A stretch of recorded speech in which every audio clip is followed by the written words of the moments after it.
ہمارے ایک دوست ہیں قاری احمد میاں تھانوی صاحب، نام سنا ہوگا آپ نے.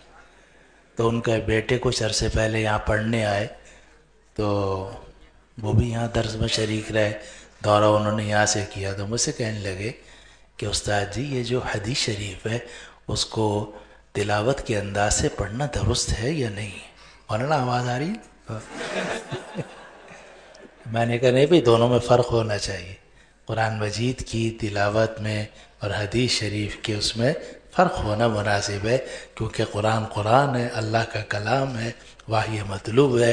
اور جو حدیث ہے یا پھر حدیث کی شرح ہے، بخاری شریف یا صحابہ کے اقوال، تو ظاہر ہے کہ یا تو وہ وحی غیر مطلوب ہیں یا سرے سے وحی نہیں ہے، بلکہ وہ تفسیر ہیں علماء کی، فقہاء کی.